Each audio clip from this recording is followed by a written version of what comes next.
to the flag of the United States of America, and to the republic for which it stands, one nation, under God, indivisible, with liberty and justice for all. I know.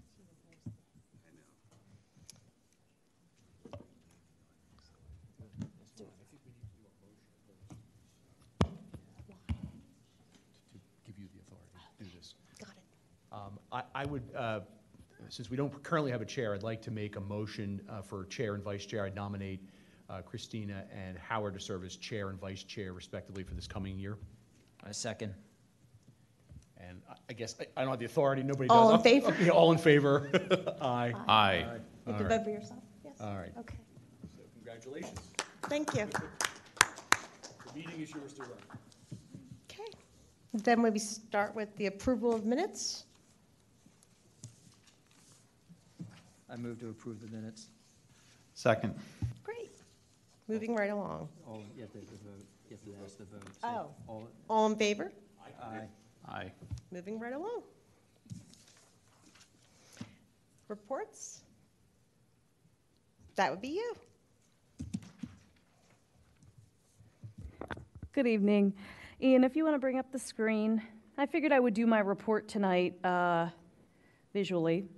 I wanted to take an opportunity in the new year just to kind of remind everybody of a lot of the great programming and community events that we will have coming up.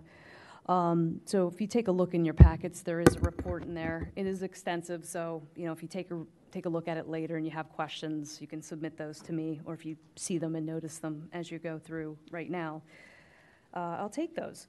One of the things I wanted to do is just remind folks about our online registration system through MyRec. So you can find that by going to the Township website and clicking over to our programming page. There's a lot of links in various areas. I'm just reminding that all of our registration is electronic. So if you register for Wheels of Wayne, for instance, and you want to enroll your vehicle, you enroll electronically. So I just wanted to show that screen. This is sort of what that subscreen looks like whenever folks go to that area. That's what they see. A lot of our community events and things that we do where we don't have general registration, you can pick up all that information right on the general event page. And all of those items are being currently updated. So even though we've been programming for the upcoming winter and spring 2024, and really in summer as well, we also have a lot of information and stuff that's kind of in the works and things that are coming along. So right now, the program list that you see right there, it's a little light. That's because we have a lot of things that are in the works right now. So one of the things I wanted to call attention to just in 2024, we have a partner that we've ran programming with in World Cup Sports Academy for 20 years. So we're celebrating that 20-year partnership. It's really exciting.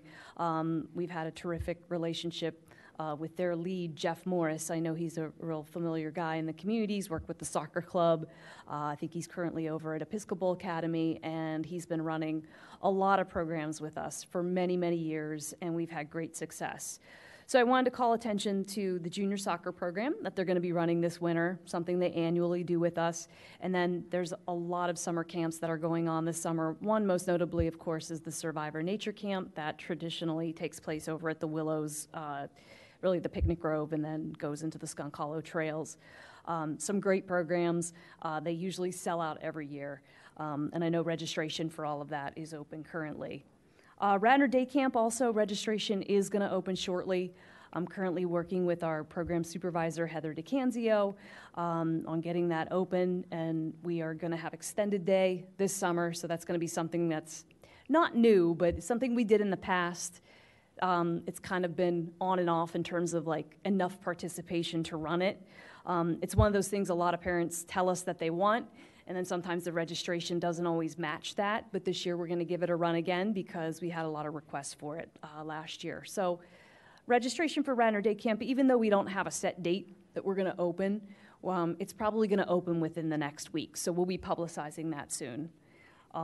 Annually, of course, as part of Radnor Day Camp, we always do the annual camp performance with Mainline Dance Company and Megan Weaver-Horrocks, who works with us. She's a 15-year employee. This year with Radnor Day Camp, also important to note that we have our director, Gene Evans, coming back. So we're really excited about that too. So building that familiarity for all the campers is really awesome. Another camp that's been amazingly successful for us is wizarding. We've been running it for 15 years. We did run it with a vendor for several years, and then we brought it in-house, and we actually deliver it directly with our very own Tracy Kroom, who is our program coordinator. She actually runs the camp as the head mistress.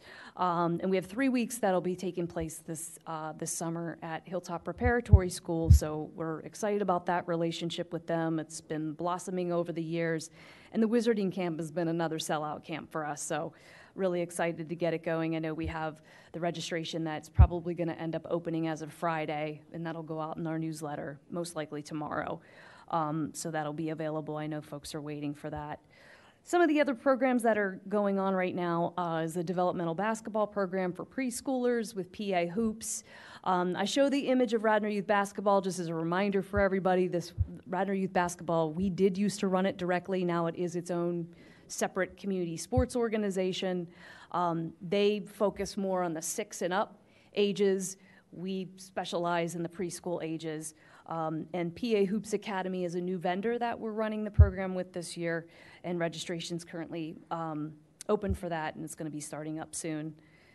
We have another junior soccer program that's been really successful for us for many, many years, Soccer Shots, which is available. We also have a new partner, Intellectual Athlete, that we're doing some hiking programs with that have been really successful. So folks can obviously read more about those online. We're doing a President's Day camp that's more of a sports-oriented type of a camp with an Intellectual Athlete as well, so something we want to promote a bit. Hopefully it will be successful given that it's President's Day. And then also, right now, our men's basketball program is taking place. Our very own Rick Foster, who is our Director of Public Works, is actually there as the supervisor, and he plays with the group. We get a good group of guys every week if anyone is interested. It's a great program. Lots of good exercise at the start of the year as well. And then, of course, our Radnor Steps walking program, we have a resident, Jen DeLella, who runs that for us. And these are programs that have been up and running. I just wanted to share them a little bit differently here at the new year, just to kind of bring my report to life a little bit more versus just the lines on the pages. So, junior and adult tennis lessons annually with David Broida is another series of programming we've been running that have been very successful over the years. Takes place at Radnor Racket. And then, of course, pickleball. We wouldn't be anywhere without our successful pickleball programs. So whether it's nice weather and we're outside, or it's indoors in the winter, it's been amazingly successful for us. And we have lots of options for folks who want to learn, folks who are more advanced. We have tournaments. We have 3 tournaments that we do over the course of a year. In fact, one will be coming up in March. So a lot of really good stuff there. And this is a list of some of the other things that are going to be debuting soon. So again, just wanted to kind of give you guys a little bit of an update on that and bring that to life a little bit. I also wanted to take an opportunity to promote the Radnor Scouts are going to be doing a food drive on Monday, January 15th from 9 to noon. You can see the drop-off here is at Radnor Middle School. And we try to really help the Scouts out, and Wayne Cares, which is the beneficiary there. They'll be distributing the food. 2 great partnerships that we have that have been going on for a really long time. So I want to get that information out. And we also, just so everybody's aware, we do have a weekly newsletter that folks can sign up for. It's an electronic newsletter. I know most of our Parks Board members and our Board of Commissioners members are all on that list. And you can receive not only information on the programming and the community events and things that are going on, but also updates on the park projects and the park impacts. Also wanted to just highlight the 13th annual Sweetheart Dance, formerly the Daddy-Daughter Dance, will be taking place at Villanova. It is sold out, so I kind of hesitated to show it, but it is sold out. It sells out every year, and this year it did sell out in like 2 hours. So we're thrilled about that, and we're excited for a really successful night coming up on Friday, February 9th. One of the things we do with the registration is we do try to get folks in the program who haven't experienced it before. So we try to focus our interest lists and make sure that we're registering folks who maybe haven't had a chance. And taking the wait list folks that we have and making sure that, you know, we're giving everybody an opportunity to experience the event since it's so popular. And then, of course, our annual Bishop Richard Allen wreath laying ceremony, that'll be at Bishop Richard Allen Park again this year, Wednesday, February 14th at 11 a.m. It is a daytime event that we have. We're really excited about doing that again. It's always really cold, but we like to have it on his birthday, which this year he'll be celebrating. This would be his 264th.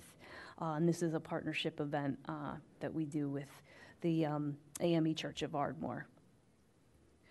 So that concludes my report. If you have any questions, I'd be happy to answer those. Otherwise, we can go into the main part of the agenda as well. Thank you.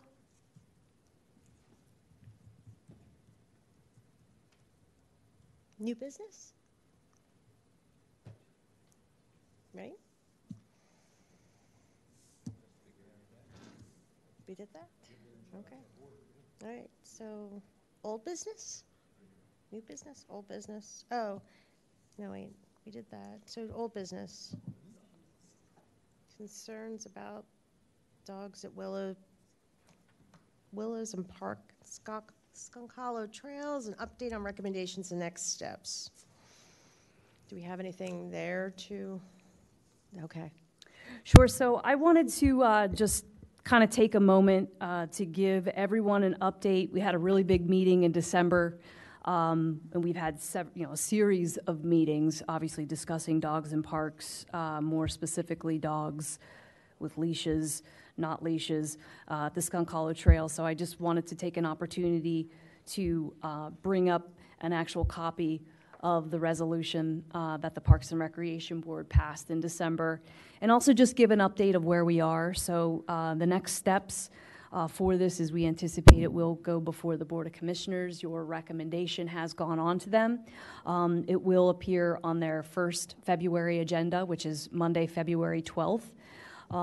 There'll be just a couple slight adjustments to the verbiage that I wanted to point out here. I think we were going to clarify the 12 o'clock p.m.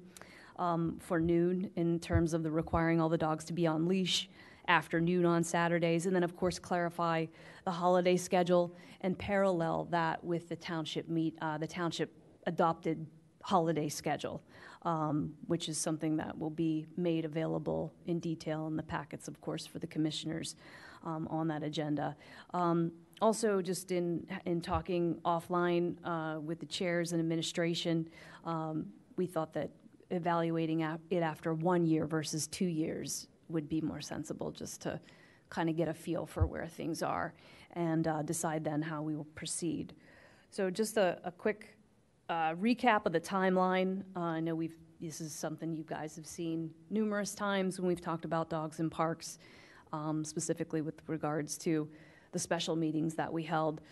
There were many of them. It's also a discussion that we've been having since October 2020.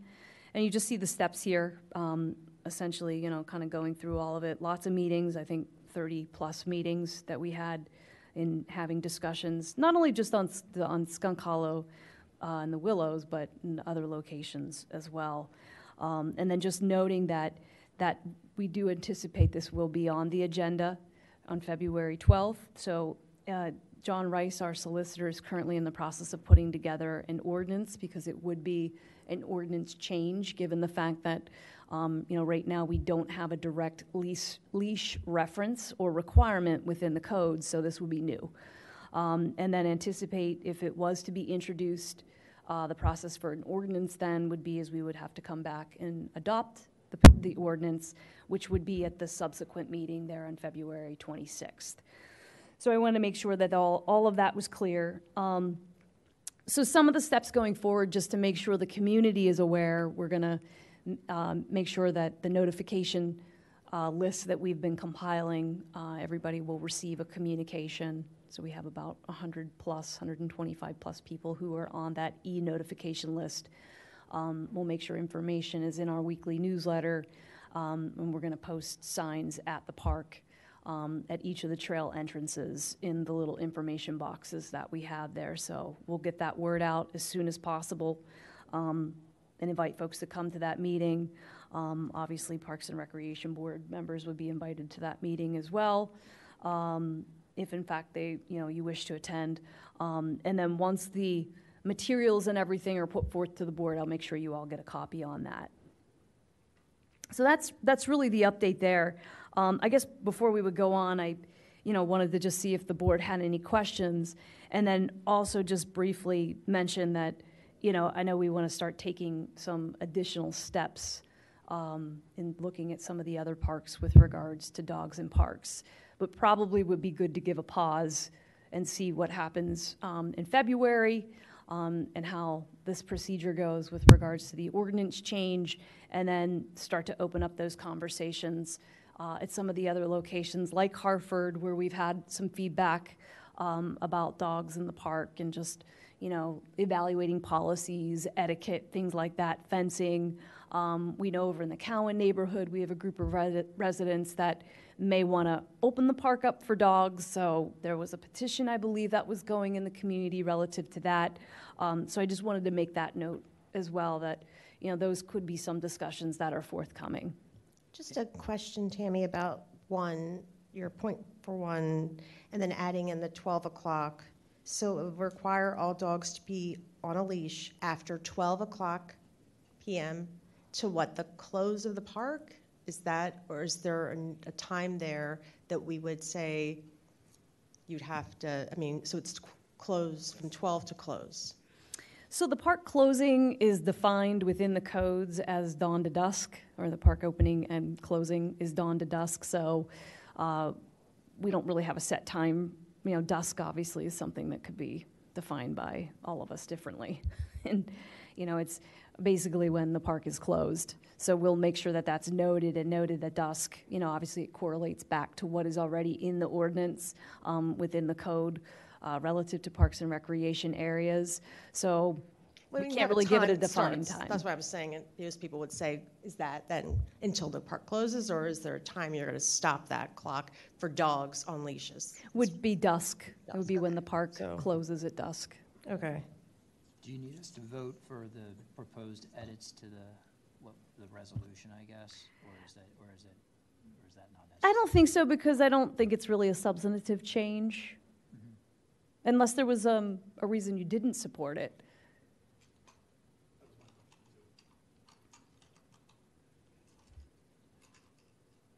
I have no problem with revisiting after 1 year versus 2. I would support the 1 year. I don't have any problem with the proposed modifications. Yeah. To the extent that we have to put a stamp on it. Yeah. I have no problem putting a stamp on it. And this was just preliminary conversation amongst, the board president and vice president and administration. So it will undergo further discussion.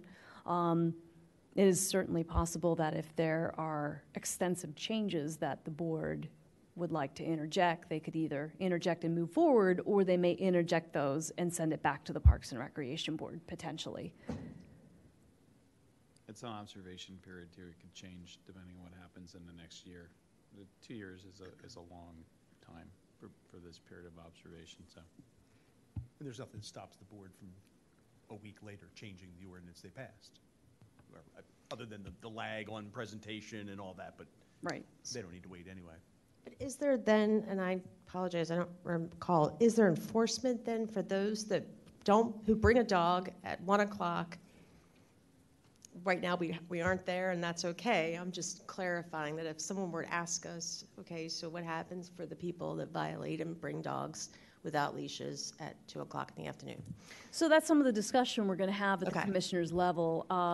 The police staff, I know, were involved in some of our conversations, so they, would have to be called to come out like they would now to address a 911 situation or some other disturbance situation. If somebody called and had a problem at the park, they would come out and address it. So, I don't think they're looking to run out to the park on every single dog situation, but we do want to have a guideline in place that, Right. we can start to set, some guidelines to help the dog owners, sort of start to somewhat self-regulate. I know there's some discussion that if our complaints and our concerns that we know that we've received, if they go up or they stay the same, it is something I think the board, may look to say that, we would change it back to the way it was. I'm sorry, change it to a leash requirement situation. I don't want to speak for the board, but there certainly is that possibility that that could happen, that might make it more strict in the future. So as almost an incentive for the dog owners to say, hey, look, let's follow this policy. Okay. In prior years, the police have said they wouldn't be like ticketing. At least in the prior iterations, they're not going to go out there and say it's 1 o'clock, you have the dog off a leash, here's a ticket. But I guess responding to 911 is no different than any other dispute between residents that they would have to respond to if there was an issue over the leashing or not. And some of the discussion, like I said, with our Board of Commissioners and obviously our Township solicitor will be there as well to be part of that discussion. Maybe we'll have discussion on fines and enforcement, to a stronger degree, and we'll see what comes out of that. I just think we would have an issue for those people that were abiding, seeing other people that weren't and saying, well, then why are they allowed to do that? And nothing's going to happen. So that's why I think it's just a good point. But I think this is step one, right? We're taking step Exactly. one together as a group, and we're going to see how it goes. So, good. Plus beyond the enforcement, much like changing the speed limit in a particular area, I think we're trying to send a message and trying to look towards establishing social norms in that regard in terms of what is expected and acceptable in behavior. Not every single rule gets enforced, but we send a signal is what I think is at least part of my thought was a signal on how we want to handle this. But the board will do what they're going to do with it. Right. And the comment we heard was that it was self-enforced over there. Everybody said it was, everybody followed the rules and everything like that, the rules that they were setting. So we'll see if that actually plays out. And obviously, infrastructure, signage, things like that will be updated commensurately, to where we head, with regards to the policy, or I should say the ordinance moving forward. So we know there's things we want to do regardless, but, understanding where ultimately the ordinance goes changes the verbiage in, a certain direction. So once we understand that, I think it'll help, put that detail together. And I think when people arrive at the park, and there's a sign now that may say, here are what the policies are and procedures, that puts a little more teeth to it, and hopefully builds that responsibility on behalf of the dog owners and the users. Do we see the petition for Cowan Park? Is that something that's been public? I'm not sure that I've seen it. I know that residents may be aware of it. I need to go back through my files and see if it was something that was shared even in a preliminary sense, but I know it was something that a resident reached out to me to say was in the works. And what was that request for? To permit dogs Period. in Cowan Park. So right now, the policy at Cowan is no dogs. It's a very active park with a lot of recreation and sports and things like that going on. So, but I know there's a group that has voiced some interest in being able to, wanting to take their dogs there now. I don't believe I have an actual petition in my hand. It would have been from a few years ago if it was, so whatever would have been there then is, I think, was in the works, but I'll go back and check my files. Let's put it this way. I did have a resident reach out a few weeks ago, or in December. I know when we were having our conversations, actually leading into the meeting that we had in December, and mentioned it, but I don't think it was referenced anywhere as an actual document. That's what I think. I don't think you were formally given it. I think they mentioned it in our dog meeting. So, yep. Okay. So that may or may not be a thing moving forward. It'll depend. So we'll get some follow-up on that.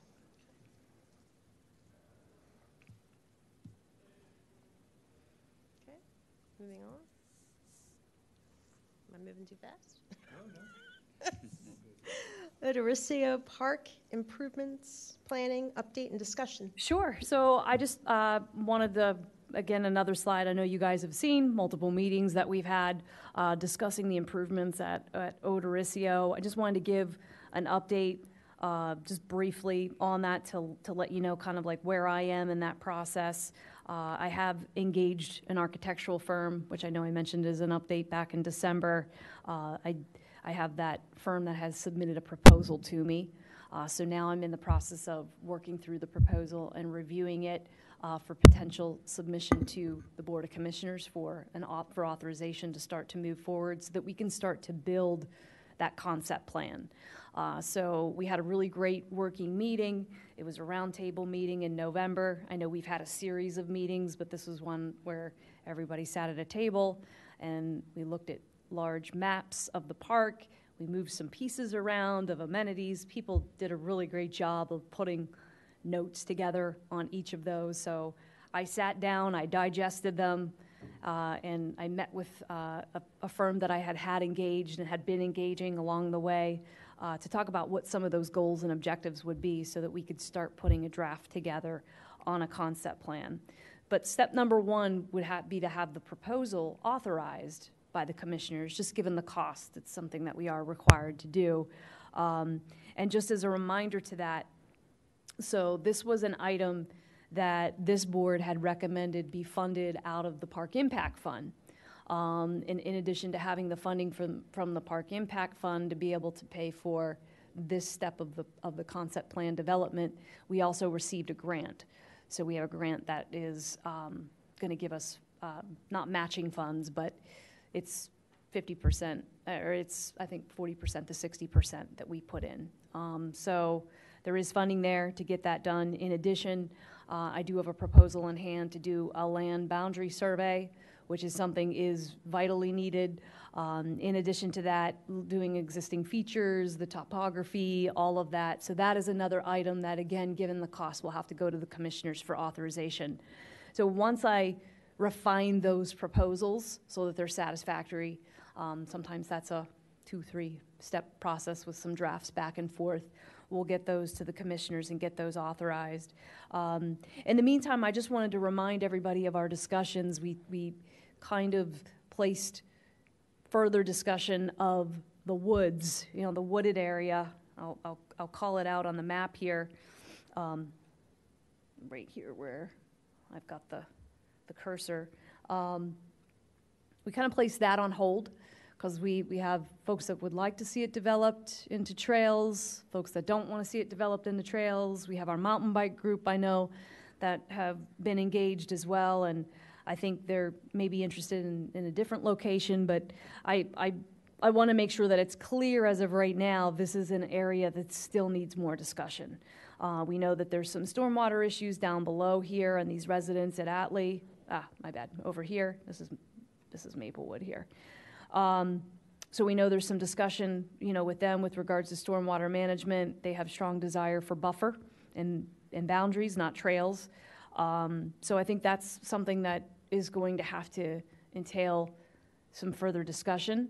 So, but I'd like to get the greater portion of the park design going, just so that's moving. I don't want to submerge it in discussions on the woods, but I think that's something we are going to have to tackle as well.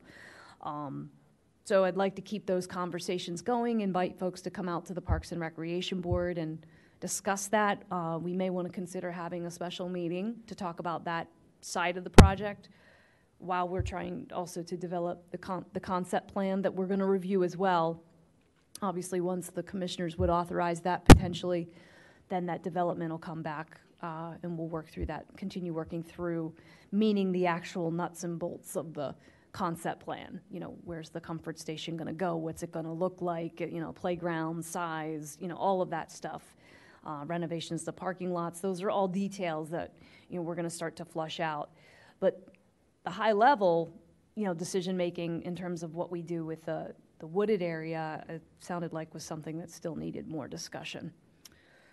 So I think it's really important to do that. And I also wanted to propose, and I kind of talked to Howard a little bit about this offline, like maybe holding some informal meetings at the RTCA where, we'll have, like a coffee in the morning at the RTCA or a pizza night or something, even if they're not Not sure why that just closed out, but even if they're not formal Parks Board special meetings, at least having continued discussion and continuing to try and get that discussion that we need to iron out all the final goals and objectives of the project. Just one suggestion, I think that would be good, is to figure out when people would prefer the time to be that works with their schedule, like mornings or, because that was one of the residents that said to us that they would like to attend if they had notice, and it's around the times, like you said, like a morning or something. But I think there's a pretty good group of folks that would like to be involved. And Tammy, is there resolution of the ownership issue of the land? There still is. That still is something we have to work out. But our solicitor has investigated that to a large degree, and based on what the county has indicates that the school district does still own the portion here. You see identified where the ball field is, and the township owns this portion. It's the flag shape. Our understanding is they do own this. Now, they've told us that they don't. But Radnor School District, right? yes. Okay. And our solicitor did research on it with the county, and according to the county deed, which I do have a copy of it, it shows the owner is Radnor Township School District. So that is something that we're going to sort out. And one of the other things as well is the address of the park. You know, right now the address of the park is 418 Fairview, and that takes every away team and every bus driver and everybody coming from outside of Radnor Township and brings them, you know, right up Highland Avenue. And for anybody who's ever driven down Highland Avenue, it's difficult to navigate just in general. And so, you know, with kids and, you know, more people outdoors and things like that, it's not a safe area to drive. We want to make more safe. So as we work through the land boundary survey, our surveyor company will help us reestablish this as a potential address. We'll get an address along West Wayne Avenue. So for now, like, what we keep trying to do is when we communicate with our community sports groups and the school district and St. Catherine's and all the groups that use it, we tell them to go to West Wayne Avenue. I think we give them, there's an address here, one of these houses that we give them. I don't think they go to the house, but they go to the parking lot. We tell them to go to the parking lot. It doesn't always work because folks have been doing it for so long that, you know, they just, when they Google the park, obviously, as well, like, it comes up as 418 Fairview. So we want to try and change that. And on big concept issues too, was there any window for direct trail access? Well, so those were the list of considerations in tandem with the project, absolutely. It's, the park project, it would be identified within the park boundary, but anything that happens outside the park, of course, would be separate. So where there are crosswalks and connections and things like that, definitely things that we want to establish and we want to talk about, and we want to figure out a way, how do we make those happen? We know that the township is currently working on its comprehensive plan. So we actually had some meetings at the RTCA for the comprehensive plan, and we're going to continue to do more of those so that that gets incorporated into the township's comprehensive plan, and potentially that can be built in. That connectivity is really important. And then, of course, the connectivity through the park. So as new amenities are potentially established, new bathroom, playground, all of those obviously would be required to have an ADA connection throughout the park. I know there's some discussion on having a way to circumvent the entire park that would potentially take folks down along that Atlee area with a trail. I don't know that that would be welcomed by all the residents based on what we heard in a lot of our meetings. So that's not something you're going to see in the concept plan, even though I know that that was an idea that was discussed and outlined on one of the drafts.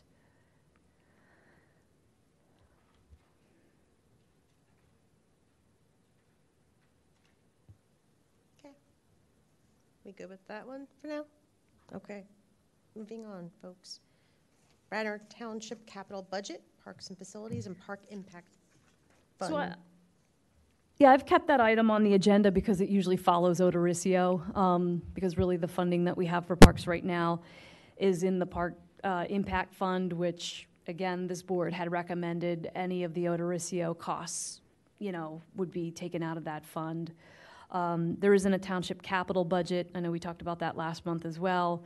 What I'd like to do is, in March, after we have our new seats filled on the Parks and Recreation Board, give you guys the latest copy of the capital plan. It's not funded, but at least I'll give you the draft as it appeared within the capital budget, so everybody can start to identify what those projects are, what they have been, maybe new things that should be in it that we're not aware of, and kind of do like a more comprehensive step through budgeting relative to parks and projects. We also have the bond from 2016, which is funding the Fenimore project. So what I would like to do is take that time to look at the specifics so that I'll put a visual up so everybody can kind of see where the funding mechanisms are. We also have some grants that are out there too, so I can identify those. And as always looking to form public-private partnerships on the things that we do. Radnor Wayne Little League has been great over the years on funding projects that impact their uses within parks. We've seen some great things that have come to fruition with the lights at Enke Park. I know in Evelyn Tennell, they're looking to fund new dugouts. They have some other projects on the horizon, and lots of great things that they've done over the years. So I want to continue to try and make those happen to get these projects done as well. Great. West Wayne Preserve and Friends of Radnor Trails Park flood reduction. This is just an update. So I wanted to, this is also a visual and an image that I've shared with the Parks Board. I wanted to point out that as of next Thursday, on the 18th, there will be a portion of the trail closed for the day. There's a pipe that runs underground on this side, so this is South Devon Avenue. We have a pipe that runs under the ground here that's going to be cleared out. So in doing that, we're going to shut down this portion of the trail. There'll be some signage that'll be posted. Once that's completed, the trail will open back up. Obviously, there's still a closure. You still cannot get into Friends of Radnor Trails Park right now because it is closed at the entrance that takes you into the park. We're going to have to reclose this area again later. We don't have the date yet. So again, 1 day closure on the 18th, and then that'll be closed for a longer period of time later as the new pipe and the new system gets installed that runs under the trail. So I wanted to provide that update. And as everybody is aware, there's a very small sliver of land that's opened right now that we fought to keep open in Friends of Radnor Trails Park. I know we've had some pushback about it not being enough. Some folks wanted to close the entire way. I know our contractors would have liked to have had it closed the entire park, but they are trying to work around keeping this space open so that folks can not only navigate through the park, but also walk their dogs in the park in addition. Is there a pre-existing drain there already that there they're is. Replacing? And will the pavement be disrupted? It will be. Everything will be redone. I'm not sure how much. I'd have to talk with Steve. I don't know that the pavement is going to be. I think they're going to trench so deep it's not going to impact the top. If it does, the contractors, I'm sure, have a plan in place to make sure everything is. If it's disrupted, it's egress of water through there. That's where the main water flow is, through that channel. Is that where it comes through? I think it comes through there, and then there's also, I think there's a system that runs West Wayne Avenue, because a lot of that's going to be enhanced as well as part of this project. It's kind of another part of it. It's not happening right now. Some of the dog walkers are going to Odoriceo Park. I know I've gotten a lot of complaints, so I did want to take this as an opportunity to remind all of the folks that are, routine users of Friends of Radnor Trails Park that Odoriceo still is not a location in the township for dogs to be, walked and off leash and all of that. The same way with Phillip Home Park, because I know that's not too far away. Is that also true of Clem-Macrone as well? It is true of Clem-Macrone. No dogs allowed at Clem-Macrone. No, and while we're at it, we can review that again for those who might question where we permit dogs and where we don't permit dogs. So you could see that Clem-Macrone is definitely on that list. Good. Okay. Sorry, just to add. There's right, that list is, we have like almost 10 that have it and 10 that don't, roughly, which is good. I mean, there's options, there are spots. There are some great options. You might have to drive a little bit further, but there are some great options. Especially right now, since at Skunk Hollow, you could still have your dog off leash if you wish. It's also a nice alternative. It's really nice through there. Great. Yes. Fenimore Woods Park renovation project update. This was just an update that the feasibility is continuing on the stable. As soon as we have more information, I'll update you guys accordingly. So just a reminder, we did engage a new firm that's giving us a second opinion on the renovation of the stable to hopefully get those costs in lower and anticipate a lower construction. So Seiler Jury, who has been authorized by the Board of Commissioners, they're doing their work right now, and it's all underway. We should have some results back from that, hopefully within a couple of months. And then that'll be an item that will be coming back to this board, not only with updates, but when the greater comprehensive planning for the park engages, re-engages, I should say, that'll come back to this board to be discussed in terms of where, what we're going to do and what those improvements are going to look like. Would that be spring or fall when you think we're going to reconvene and talk about that again? So if the work that Seiler Jury is doing right now, which we hope gives us the anticipation that the project to renovate the stable would be cheaper than what it was. Okay, so that cost that was presented to the Board of Commissioners in March of last year was upwards of $1 million.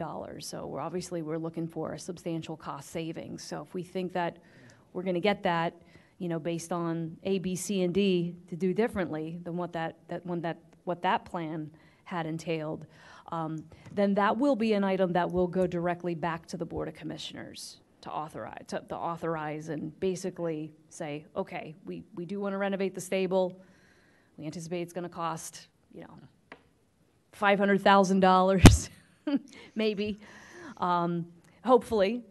And again, we don't know until a project is bid what it's actually going to cost. But let's say, we know that there is a cost savings to be had because there's some different strides that would be made. Ultimately, we would want to get that nod from the commissioners and then go back, bring the whole project back so that we could start planning the rest of the park. Because then we know based on the $1.6 million that we have left, we still have $1 million to do now the rest of the park. That includes, the pavilion, the walkways, everything else that we had discussed. And is that the one with the time date on it, or that one the money can be used? I forget. Is that the one with the bond? It is, yeah, it is a bond that was authorized specific to Fenimore Woods. Okay. So there's no date that has to be used? Not right now. We're good, okay. And is it an all or none project at this point? There's really no major maintenance going on there in terms of just basic. I'm sorry, can you clarify? There'll be no smaller scale projects in the short term. It's going to be, if we do something there, it's going to be a large project, not small things. Well, I don't know what. Pavilion repair. Well, if we had to make a repair, let's say to the pavilion, for instance, we know that we're going to, soon head into the busy picnic season. Mm-hmm. We would work with Public Works to see what they could do there, or have a contractor come in and potentially do that if we knew it was something that we need to put a Band-Aid on. And what is this state of that stable at this point? I've not seen it sometime. Is it stabilized, or is it? There was a hole from, I think a tree had fallen. Yeah. We had it retarped, so it has a tarp over it right now, blue tarp. Lastly, it's just as the longer this goes, the more decay is occurring. So it's just there may not be anything there at this rate. So.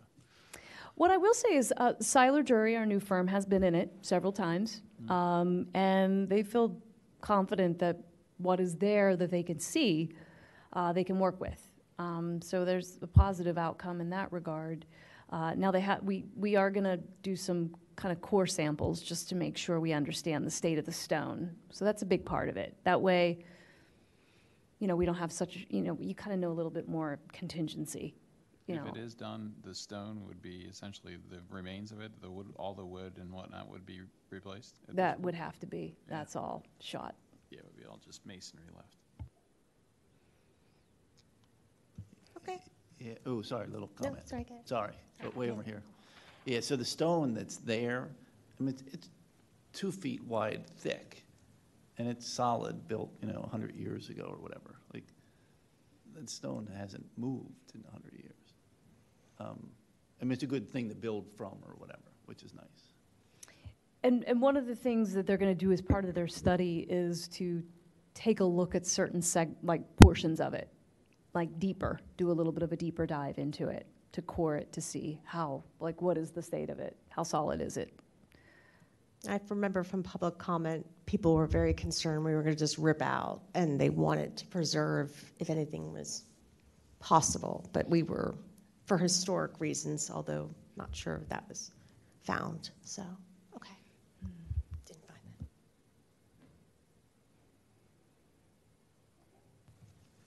that. Anything else? So this Parks and Rec Board member stored program, do we want to wait until we get the new 2 people, candidates reviewed and on board by March, you're thinking?